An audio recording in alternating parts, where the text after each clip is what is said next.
Go. All right, Mario, man, finally got Mario on the podcast, y'all. So I've talked about this before. We were set up to go last time, a week or so ago, and I was sitting here on Go. I'm like, where the hell is Mario? And then I look on Clubhouse, which is usually where the first place I look when a guest doesn't show up. And there you were holding court with Raj. Oh, About the whole big yeah. Raj pull, and I was like, okay, well, I guess this drama is going to ensue. And so here's the thing. I think we all have a little bit of Raj fatigue about the Raj poll, so I don't want to go deep into that.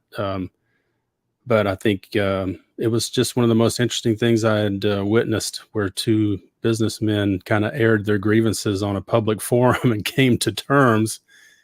Oh, I have, And but yeah, the thing is, I had no grievances. We just sold our holdings in someone, and then that's the problem with BitClout. You know, just before this, we were having a meeting at Creator Fund, me, Eric, and a couple of other people, and we're talking about exactly this point, like how do we exit creators? Let's say in 10 months, 12 months, 16 months, whatever, because we're long term, or if we have some sort of disagreement, like with Raj, we didn't like the Raj pools.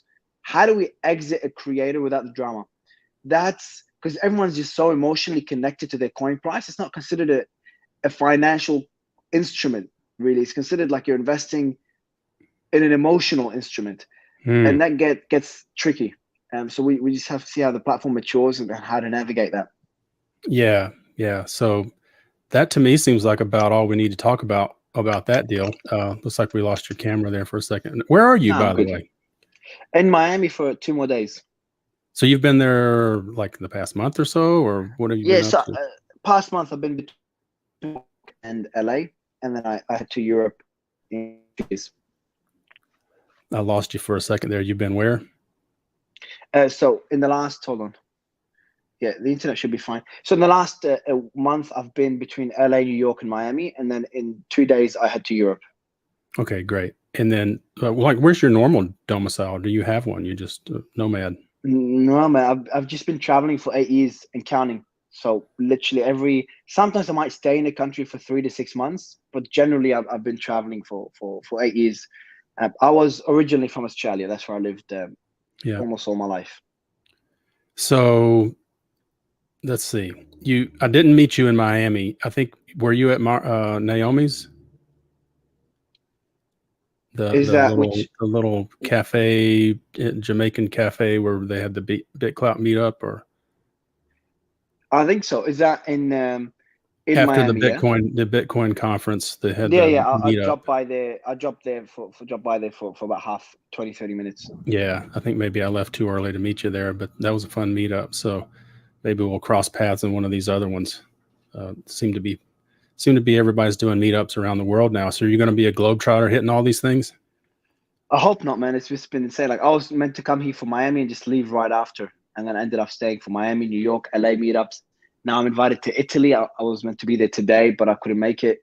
And then what else? There's one in India they invited me to. So it's getting overwhelming already. Yeah. But So it shows the strength of the community. It's insane how quickly the community is growing. It's just fascinating. yeah, it is. And I just kind of hastily threw together a podcast to, try to keep a finger on the pulse of this new platform. And I find that now I'm tempted to go to these meetups, and I never envisioned that, but it almost feels like how I have to do it to gather intel in a way, and network. And I wasn't really foreseeing any of that. Neither, man. Neither. And I don't think I can continue maintaining that level of availability. But I think it's important. I think at the early stages, it's positioning yourself if the platform does blow up. Yeah. I agree. I've seen that even on the Clubhouse usage. It's like there was this sense of community that is not there anymore, which isn't a surprise to me, because you can't, as the community grows, it can't have that intimacy. Yeah, the daily. Yeah, the Clubhouse rooms about BitClout have dropped as well, haven't they? Yeah. Well, they come and go. It's just like all of a sudden one day there's a lot of activity, and then there's not. But I think I guess this kind of leads me to what I'm trying to get out of you, and you alluded to it a little bit. You and I have both been in business deals, and however creative, or whatever creative endeavors we've been involved in, involved in business. And now we're gathering a group of people, asking them to do business in this completely weird sort of economy that's hard for most people to grasp. So now you're compounding emotions. Like you said, you have people who get invested in the emotional part of their coin, and you obviously come to it from a growth hacking business investment point of view. And I've kind of watched you sort of have to navigate that. So tell me what you've thought, like going through all of this. Yeah, it's been interesting because BitClout is not only very emotional because it's people's coins that's out there, but also very small as a community. I had no idea. So when I joined the platform, obviously I made a lot of noise because I treated it like all the other platforms. Yeah. So I was aggressive in there. But it's a tiny, tiny, tiny community. You just got to respect that, which I learned to do. So that's number one. And number two, yeah, it's such a new paradigm that I'm right now, I'm watching. I've got so many strategies. I'm growing my own coin, investing in more projects, and building a few projects on there as well. But you have to be strategic. You have to be strategic because it is a very, very delicate platform. You can see a lot of people have stepped away from it, people that were very, very active. And that's because of whether it's the drama or how tricky the platform is. You kind of, a lot of people invest in anonymous accounts, which we're looking at starting to do because we've got a lot of capital to deploy. So we might start investing more and more in anonymous accounts to avoid that personal aspect of it. So then we could just make pure financial decisions in the best interest of our investors. Yeah. I have to admit, I've considered that myself. Because of that, I've listened to so many discussions, and somewhat emotional ones, about, with people literally getting upset when someone sold their coin. And I'm completely mystified. I'm like, wait a minute, I don't understand. Like, this is business. How do you, it's like you investing in any other sort of just offering, and the founders not being able to leverage the capital. And what people need to understand, it's not a bad thing. People Right. selling your coin makes your coin cheaper. That means new people can come in and buy it, and then you make more money on the founder's fee. Right. So people selling their coin is not a bad thing. I've had people, just a few days ago, I had my second biggest investor, who's someone I met personally in New York and in Miami, and we're going to be doing business together off the platform, sell their coin in me. And they sold it. They actually sold all their creator coins and everyone months ago. They just kept me, and they're selling me as well, just in case they want to liquidate off the platform. And that was a decision. And for me, like, in the grand scheme of things, this is nothing. Right. This is someone selling their coin, your coin dropping from 10K to 9K, whatever it is just so insignificant that people don't understand that in 6 months' time, 12 months' time, all the investors now will probably change. Yeah. So let's talk about that. You mentioned the grand scheme of things. And in my mind, the grand scheme is, like you said, it won't matter. But is that because, in addition to the prospect that so many people will be here that aren't here now, it'll be a different group of people? But what about coin price? Like the overall BitClout value, let's say at 10x's. Are you saying that will make people feel less of an effect about coin price, or not? It could. I think people will just start, like, when you had Instagram, people would follow or like your post, and it means a lot to you.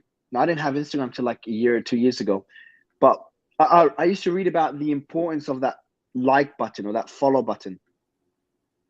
And it played. Are you there, by the way? Yeah. I'm just showing you as solo. Perfect. So that played a key role in people's emotion. People were attached to how many followers they got, or how many likes they got, or how many comments they got. And then over time, people just got used to it. They became immune to it. No one liked it. Doesn't matter. I think BitClout will go down that path. Like right now, my coin price, someone sold it, and then they start making a big deal. This person sold, I don't trust them, etc. But later, this becomes part of the BitClout ecosystem. It will take a while to get there. So that's number one. Number two, I think if the platform does succeed, there'll be a lot more liquidity on there. That means you'll have big investments and big sales done on a daily basis. So that's why for me, it doesn't really matter what happens now. I look at what's going to happen in 6, 12, 18 months time. All right. So when you look at people, I will say this about Raj, and I've said this before, and I think to some degree you as well. You know, obviously there's transparency built into the blockchain nature of this, but aside from that, like Raj in particular, I've witnessed lately, he at least during all of this told people what he was up to. Like, I'm going to do this, I'm going to do that. And my fear is that people swinging far larger sums of money will not be transparent. They're just going to move. You know, whales moving, and then there's going to be these huge ripple effects. And that concerns me for people that aren't prepared for that. The solution is to detach yourself emotionally from the coin price and not take it personally. Then it becomes logical business decisions. And then understanding the coin price mechanism, that a cheaper coin, if you're looking at making money really via the founder's fee, a cheaper coin just means that more people can come in and you make more money on the founder's fee. That's the best way to look at it. So a cheaper coin is better financially. And from an emotional perspective, you shouldn't be attached to it. And number 3, think long term. I think a lot of whales coming and leaving, you can count the number of whales on 2 hands. You know, some are anonymous, some are not, are very public. And some mix it up. But you can count, there's just such a small number of whales. The platform is very early. When it succeeds, there'll be way too many whales for you to even matter. One leaves, there's another 100, 500, 1,000 whales that you can reach out to. Yeah. Well, here's my hope. I've watched this play out, and I do feel like there's been a collective sort of shift in the attitudes about rug pulling, as they call it, and people worrying about that or getting emotional. I've witnessed where I feel like less and less people are concerned about it, but this is a small population at this point. Do you think that small population that's lived through this evolution can be the shepherds of the next generation of adopters to help them understand that concept? Yeah, so we are setting up. So there's 2 things, 2 ways for the ecosystem to be built. Number 1 is the algorithm. So Instagram, Facebook, YouTube, just like a country, they have certain rules and regulations that you can't break. And you know, if I go out to the street and just shoot someone in the head, if I had a gun, I'll probably go to jail. That system is there to prevent violence. On Facebook, if you post a picture of a naked underage girl, you're gonna face consequences. I don't know if you go to jail or whatever happens, but that's illegal and that's protecting children. Yeah. BitClout will have similar built-in algorithms to build that community. For example, you can't do X, you have to lock up your coins and not be able to rug pull. They might have lockup periods for people that invest. Hey, you have to lock up for 12 months. So when you invest, you can lock up for 12 months. You can't sell for 12 months. That's obviously a no-brainer. So that's first what the developers could do. And then the community comes in. We are the community. So we will be building the values that we stand for, those terminologies, you know, the dialect, whatever you call it. You know, HODL is known for crypto. We'll have all these different words like rug pull or Raj pull, etc. That will be part of what makes BitClout BitClout. And then we'll be deciding what's considered acceptable and unacceptable. And then when people join, they'll listen to podcasts like this. They'll listen to Clubhouse rooms, not your average 24/7 Zoom call. They'll look at posts and they'll start learning those things that we've built over in the early days, which we're still in the early days, very, very early. Sure. Do you think coin price, how much do you think coin price in and of itself can be that regulator? Like, for instance, well, what I mean is a person won't necessarily be rewarded with a good coin price for bad behavior. Oh, yeah. We've already seen that. So when someone starts to face heat, like when I won't name people, but when certain people started to face, oh look, let's use me as an example. I launched a project. It was initially known as Withdraw BitClout before pivoting to what is now known as BitClout Holdings. So we were very aggressive in our marketing. Now that obviously developed into people started assuming wrong things. but let's just stick to the marketing. We were very aggressive in our marketing. Then people started spreading rumors, etc. Now, assuming, let's say those rumors are true, our coin price collapsed because people started messaging investors saying these people are X, Y, Z. Now, unfortunately for me, that was all false. There was nothing unethical or wrong about it. But let's say there was. You saw the regulators kick in. Now, there is instances where obviously self-regulation has flaws, and in some cases, it'll just be guilty before being proven innocent. That type of approach. Yeah. But on a positive note, is that self-regulation will prevent scammers from popping in and doing the wrong thing, and will allow people to think twice before doing things. And we've seen that time and time again when people, whether my aggressive marketing or Raj's Raj pulls, or Moshe selling some big holdings, or Douglas dumping a lot of coins at once, the community speaks and the community is watching. I think it's something to keep in mind. Yeah. So, all right. So we've kind of covered all that and beat that dead horse, I suppose. I mean, those are things we were going to be constantly talking about, but I'm interested in your thoughts on the future. And I know you see just a heck of a lot of potential here. I want to talk about NFTs, but before that, I want to talk about influencers and how important they are. I think in the beginning, we all thought, oh, the people are going to FOMO in. These influencers on other platforms are going to FOMO in and take advantage of this coin, which hasn't happened, mostly out of fear. But my understanding is you're pretty connected there and you have strategies you want to employ. What's your thoughts on how you're counseling those types of individuals on how they should do it or if they should do it? I'm not focusing on the big celebrities. It's way too early. How many? 5,000 daily active users on BitClout? 5,000. Yeah. Like, how small is that? That's on the whole platform. An influencer has millions of followers. We're talking about a platform having 5,000. BitClout is just so tiny that it doesn't really matter for those influencers. It's not worth their time. Who cares? Early adopters. So influencers that we consider early adopters are the people that we're focusing on, especially people in the crypto space. I think that's where the focus should be. NFT artists, you mentioned NFT earlier. I think NFTs are becoming a focus for BitClout, and devs are looking at incorporating a few new features to make it a great place for NFT artists. I think that could be that's a massive opportunity. We've invested in a few people that are very active in terms of working with NFT artists. So that's where our focus is now. Influencers in the NFT space, the crypto space, which are considered early adopters, rather than going to the laggards, which are the people that come in after the spike. Yeah. When we get to like 1 million, 2 million daily active users, that's when the Kim Kardashians come in. Yeah. Do you have for a Kim Kardashian, do you have in mind a strategy for them at this point, or is it too early? Too early. Now, early adopters, crypto, NFT, that's it. Way too early for a Kim Kardashian. We had Gwyneth Paltrow. Check Gwyneth Paltrow. I can guarantee you she didn't post, or if she did recently in the last few days, I guarantee you she won't be posting in a few weeks. Yeah, I didn't bother because I didn't expect to see anything. And I think, people like, Kim Kardashian at any level like that are going to they're going to be forced to evolve to what develops here before they get here, is my opinion. So now I lost my train of thought on, you led me down a road and I forgot it. You talked about NFTs. Well, yeah, and NFTs, do you really, well, I know what it was.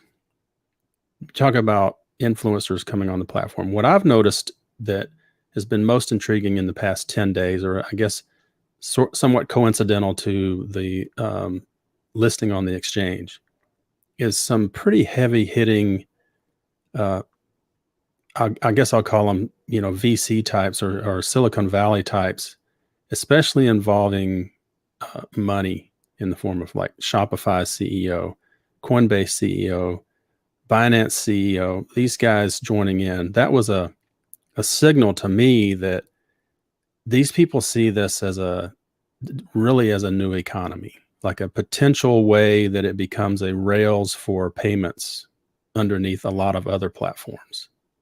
Is that a potential? I'd say first to comment on the point of them joining, that shows you it's the early adopters, not the Kim Kardashians, the CZs, the Brian Armstrongs. they're the ones we should focus on because they are early adopters. They're crypto OGs. In terms of BitClout being a payment, a form of payment, obviously it already is to an extent. And I know someone that's creating like an online store built on top of BitClout. Now, BitClout's goal is to become the social token, but it's a token that has value. So it could definitely be used as a way to exchange value. Will it go to mainstream, become mainstream coin being used to make payments online, similar to other cryptos? Probably not, because that's not the goal of the coin. The focus of the devs is to make this the blockchain for decentralized social platforms. I think that's where the focus will be. But the coins do have value, and obviously anything that has value. Yeah. All right. So now let's talk about legitimately NFTs, and I want to understand the connection you have with NFT Technologies.ca, which is one of your projects. Yes. What's the deal with that? Was that in it, irrespective of BitClout? Yeah. So NFT Technologies is unrelated to BitClout. It's got some of the biggest names in crypto and in business backing it. It's going public, and if you expect it to go public in a few weeks. And it essentially gets exposure to companies in the NFT space, the metaverse space, and the social token space, which BitClout fits into. Mm-hmm. On BitClout, in terms of NFT artists, there's going to be a lot of features coming soon, allowing NFT artists to sell their NFTs, their art, allow users to tokenize their posts, etc. That's been part of the roadmap for BitClout for a while, and I think it's only weeks away. So that makes the platform really exciting for NFT artists or anyone in the NFT space. It could become the social platform for NFT artists where communities are built. Well, does it have to be just artists? Not really. I think artists is where we're focusing now, but art is only the tip of the iceberg of what NFT is capable of doing as a technology. So I think anyone in crypto would find refuge on BitClout because it just relates. Like, it makes sense for us in the crypto space to be able to make a post into an NFT and sell it. It makes sense for us to have a platform where you can sell your NFT art.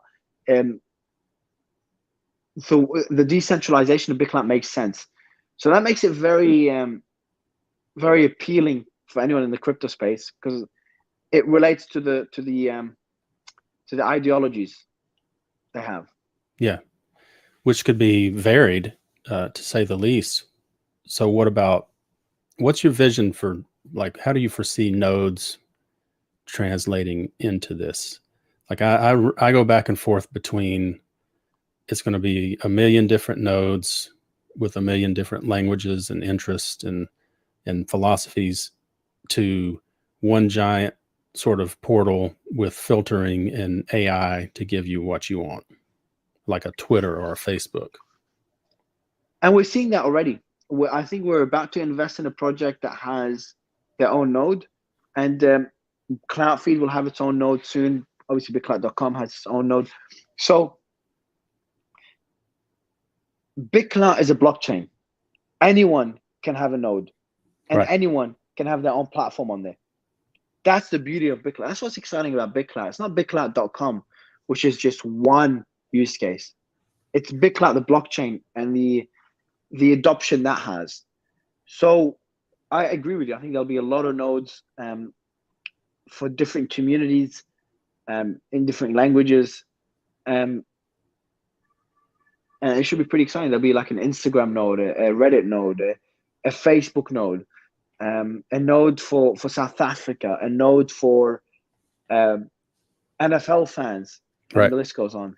Well, I see that way too, but I also see it as, could you see a future where, and I know this is, likely not the case, but it makes me start going down these roads of considering, is it possible that it could be a new backbone for an internet? So instead of handles like your Mario Nawful, that's your handle, that becomes your website, like the equivalent of what we would say, well, you got to go get your Mario.com.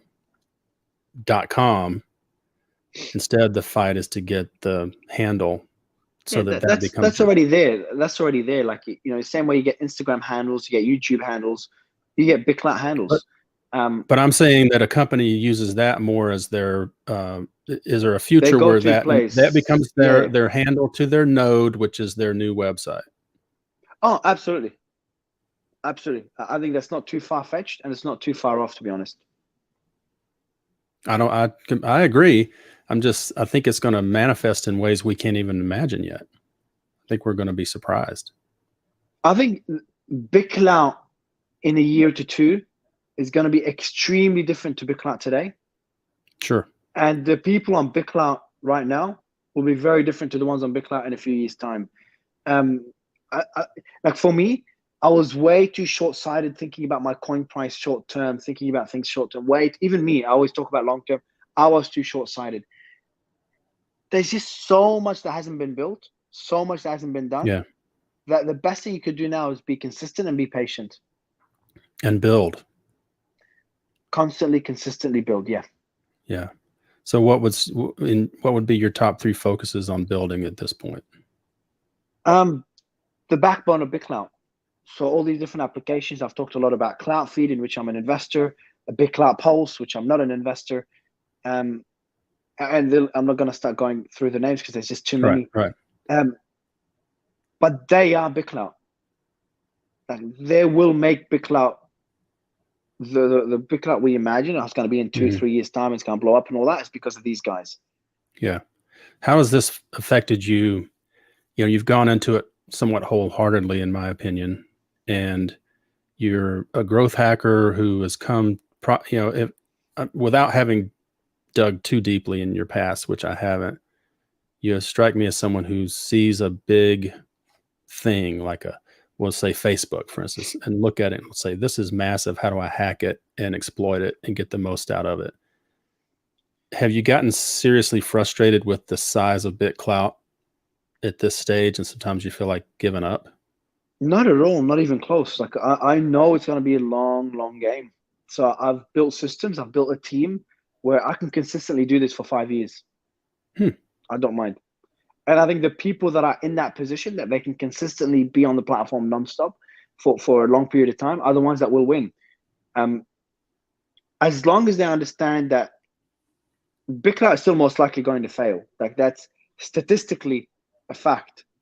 Yeah. But it has, Doodle said yesterday, it has a 2% chance of 1,000xing. I would give it more than a 2, or he said 4 or 2. I'd give it a much higher percentage. But still, the more likely scenario is it will fail. But that applies to, if Clubhouse collapsed like it has now, anyone can. And there's also social platforms I was talking to a BitClout version of Reddit that's being built by a really big name in crypto 2 days ago. And another one building a decentralized Instagram. There's multiple new decentralized social media platforms being built. Most of them will fail. That's business. BitClout is already way far ahead, so it has a high likelihood of succeeding. But it's also important to keep in mind that I was talking to someone who's very influential on the platform, and they wanted to take a loan to buy coins and put more money into BitClout. I'm like, don't even think about it. Yeah. You cannot have more than you can afford to lose on the platform. Period. Right. You cannot. It's just too risky for anyone. But have enough that if it does blow up, and that is a likely outcome, the results are asymmetric. So yeah. I've delegated it. I've had a team that works on it. They do my own posts. I help out the fund when they're looking at projects, or invest in all the good projects early. I advise a couple of investors on the platform. But that's about it. Like I've systematized it in a way where I don't have to spend more than 1 to 2 hours on the platform a day. Yeah. Which is still a lot. It is a lot. And I have a hard time sometimes even looking at it some days because I'm too busy trying to promote some other things I'm doing behind the scenes. And I feel like, I run my own business that's completely separate from this, which most of us do. But I also have some runway. And you apparently have at least 5 years runway with this.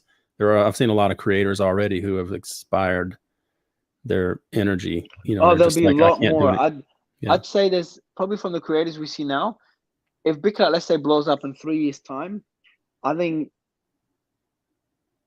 say 5 to 10% of them probably 10% will still be here in 3 years' time. Yeah. Yeah. I think I tend to agree. It's but there's just going to be a lot of people, I think, looking back, if that's the case, going, wow, I should have stuck it out. You know, it is everything moves so quickly in BitClout, but it's going to take years. You know, I think we're going to see an exciting 18 months. Yeah, but the human brain overestimates the long-term potential of things, and overestimates the short-term opportunity, underestimates the long-term potential of innovation. So again, BitClout, we overestimate the short. It's always the same. I've been saying this for so many years. We overestimated the short-term potential. We said, hey, all these influencers are going to jump in, all these celebrities, they're going to use it. Twitter's dead, and then no one uses it, and then we're surprised. We overestimated it short-term, just like Bitcoin in 2008. It's going to change the world, change the world, change the world. We're in 2021 now. 13 years, and Bitcoin, look where it is. But it still hasn't changed the world like many people are hoping it will, which eventually blockchain will, and potentially Bitcoin will, but it will take time. BitClout is the same. We're now underestimating the long-term opportunity.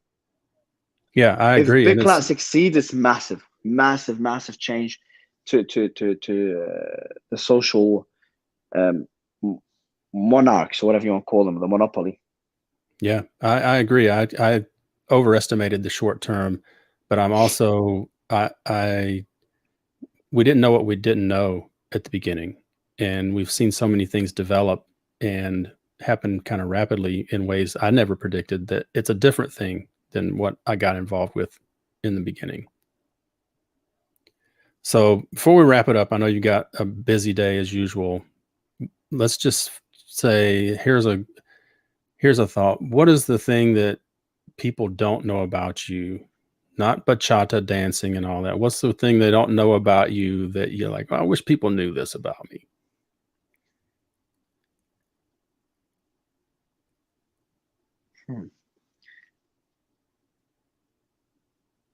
I used to have imposter syndrome for a big part of my life, because I had a pretty shaky childhood, and it still picks up sometimes, flashes. Now I know how to subdue it. And Now explain imposter syndrome. Imposter syndrome is when you when I launched my first business, I got to $10 million in less than 2 years. Wow. That's considered damn successful. That was I was in e-com before getting into crypto and all the agencies I have and investing in all that. I was in crypto many years ago, and e-com many years ago. And despite having an 8-figure business, which still exists today after all these years, it's called Fruity, in over 30 countries. And actually, someone that interviewed me yesterday or the day before, a BitClout person interviewed me, and they had my product in the background. Really? My juicer. Yeah, you'll see the episode. So despite that, it never clicked in my mind that, holy shit, I built a business, or I'm wealthy, or I'm the CEO of a successful company, or I know what I'm fucking doing. I know business. None of that. I never had the audacity to give advice, to pretend that I know what I'm talking about. It took me a long time to get there. So obviously now it's a whole different, I'm in a whole different mindset, and a lot more confident. But sometimes it does come to me like, are you in above your head? Are you doing too much? Are you in a place you just don't understand? And I start getting those feelings again. You wouldn't guess it, seeing me speak, seeing my actions, and my confidence. You wouldn't guess it. But you'd be surprised the number of people that used to have imposter syndrome, that it sometimes spikes up for a minute, and into it. It spikes up. Hey, I'm still here. And it's an interesting feeling. But that's meaning you get a little bit of self-doubt. Yeah, I think that's natural. I wouldn't expect it. There comes a stage in life where self-doubt. Like, I live a pretty comfortable life. I've done really well in business, and I've achieved relative success in everything I do. But it's still, it's part of what makes many of us human. You think you'll ever slow down? Is there ever a point in your life where you go, you know what, I don't need to create anymore. I just need to hang and be peaceful? Yeah, I'd go through those phases. It doesn't last long because I do get bored, but like it changes, it sways. So in BitClout, when I was launching with your BitClout, and I had all these Clubhouse rooms against me, and I faced all that drama, I'm like, I can't wait to get bored again. I can't wait for all this to stop, and I can't wait to just wake up and not have much to do. Just dance, chat to my team, run my basic businesses that I have, and that's it. But then when I get to that stage later on, like recently, a month ago, it kind of got to that stage for a while. I'm like, I need the next thing. Like it's getting a bit bland. I need to do something. Even before BitClout, I used to be really big on Clubhouse, like really, really fucking big, the biggest daily room. And so if you go roundtable.club, you'll be able to see it. And then when that halted, I went through a period where I'm like, all right, now it's really boring. And then BitClout came, and then craziness again. And now it's halting. It's kind of quiet, not halting, but it's quieting down. So it's about finding that balance. So that's the balance here. It's like always like tack, tack, tack, tack, trying to kind of just balance it out. That's my end goal. Yeah. The best place to be. I remember now when I first joined Clubhouse, I think the first week or so, I think you were doing rooms and it seemed like it was eternal. And I remember now looking back thinking, when does this guy ever sleep? Like he's constantly doing these rooms. Like, how do you run a business? Like that had to have been impossible. Yeah, I stopped running my businesses for over a month completely. I told my team to take over. I literally did nothing but Clubhouse. I doubled down like crazy, and it paid off. I used to have 10,000 people listen to me per day, 7 days a week. I remember once I did a room for 11 hours straight, 11 or 12, nonstop. And when I do a room, I do the room. Like no one else speaks but me. You were in control, man. I remember that. Yeah. I remember being very impressed, thinking this dude is on. He is gaming the system, and I can't believe I didn't put this together. That was you, because you went full on in the BitClout after that, and it was like, I didn't pay close enough attention, I guess. But yeah, I don't think you do anything halfway. I think everyone's clear on that. Yeah, I go all in. Yeah, absolutely. Right on. Well, I'll let you get back to going all in. And man, I'm glad we finally got you on here. Hopefully we can do it again someday, or maybe do it live somewhere in an event somewhere and over some drinks or something. You can show us your bachata. Sure, man. Would love to. Thanks, Mario. Take care, man.